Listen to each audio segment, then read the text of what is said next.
తమిళంలో రూపొందిన brother October 31వ తేదీన థియేటర్లకు వచ్చిన సినిమా. ఈ నెల 5వ తేదీ నుంచి మొదలైన స్ట్రీమింగ్.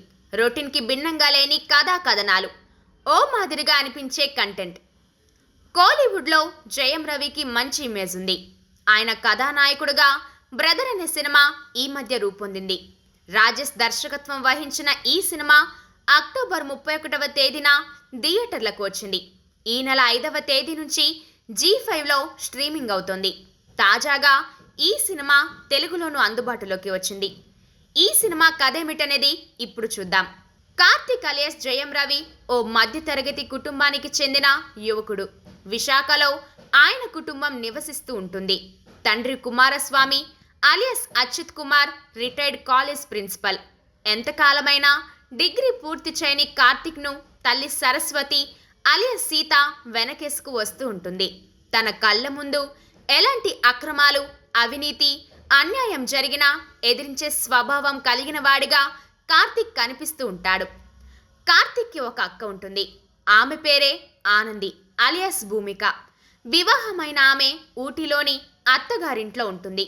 ఆమె మామగారు శివగురునాథ్ అలియాస్ రావు రమేష్ ఓ కలెక్టర్. అత్తగారు హేమ మాలిని అలియాస్ శరణ్య ఓ లాయర్.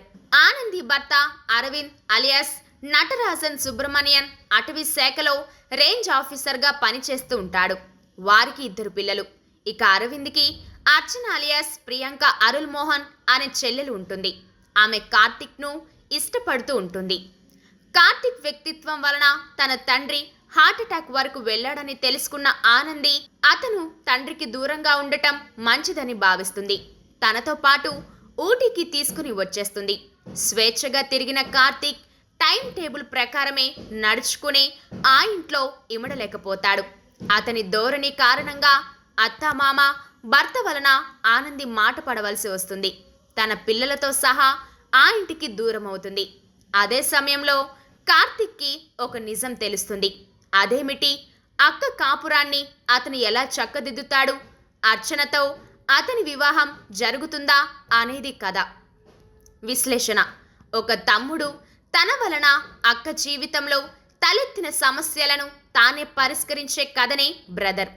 ఫ్యామిలీ ఎమోషన్స్ ప్రధానంగా నడిచే కథ ఇది.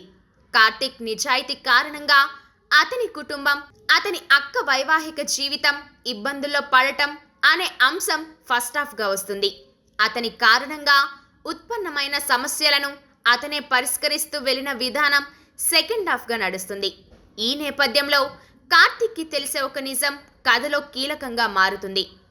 దర్శకుడు రాజేష్ ఈ కథను మొదటి నుంచి చివరి వరకు చాలా క్లారిటీతో చెబుతూ వెళ్ళాడు.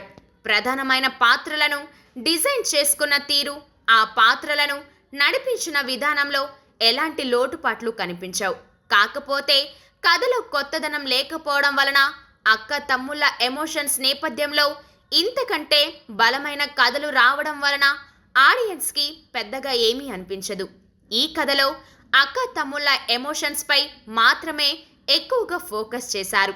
అవకాశం ఉన్నప్పటికీ లవ్, రొమాన్స్ను అస్సలు టచ్ చేయకపోవడం ఒక లోపంగా అనిపిస్తూ ఉంటుంది. రావు రమేష్ పాత్ర కీలకమైనదే అయినా ఆ పాత్రకి వేరొకరితో డబ్బింగ్ చెప్పించడం వలన ఆశించిన స్థాయిలో కనెక్ట్ కాలేదు. కేర్ టేకర్ కేశవ్గా వీటీవీ గణేష్ కామెడీ ఆశించిన స్థాయిలో సందడి చేయలేకపోయిందనే చెప్పాలి. పనితీరు: నిజాయితీ కారణంగా ఏ ఉద్యోగంలో ఇమడలేకపోయిన కార్తిక్ పాత్రలో జయం రవి నటన బాగుంది. ప్రియాంక అరుల్ మోహన్ అందంగా మెరిసింది. ఆమె పాత్రకు అంతగా ప్రాధాన్యత కనిపించదు. అహంభావంతో కూడిన కలెక్టర్గా రావు రమేష్, స్వార్థపరుడైన అటవీ శాఖ ఆఫీసర్గా నటరాజన్ సుబ్రమణియన్, డబ్బున్నవారు చెప్పే మాటనే నెగ్గాలనే శరణ్య నటన మెప్పిస్తుంది. తన పోర్షన్ తక్కువ అయినా భూమిక తన మార్కు చూపిస్తుంది. వివేకానంద్ సంతోష్ ఫోటోగ్రఫీ బాగుంది. ఊటీ అందాలను, పాటలను ఆయన తెరపైకి తీసుకొచ్చిన తీరు ఆహ్లాదంగా అనిపిస్తుంది. హారిస్ జైరస్ బాణీలు, నేపథ్య సంగీతం పర్వాలేదు అనిపిస్తాయి. David Joseph editing okay. ఈ కథ చాలా నీట్గా, కలర్ఫుల్ ప్రెజెంటేషన్తో కనిపిస్తుంది. కాకపోతే 90స్లో వచ్చిన సెంటిమెంట్ కంటెంట్ మాదిరిగా రొటీన్గా అనిపిస్తుంది. అభ్యంతరకరమైన సన్నివేశాలు కానీ ఇబ్బంది పెట్టే డైలాగులు కానీ ఏమీ లేకపోవడం వలన ఫ్యామిలీ ఆడియన్స్ ఒకసారి ట్రై చేయవచ్చు.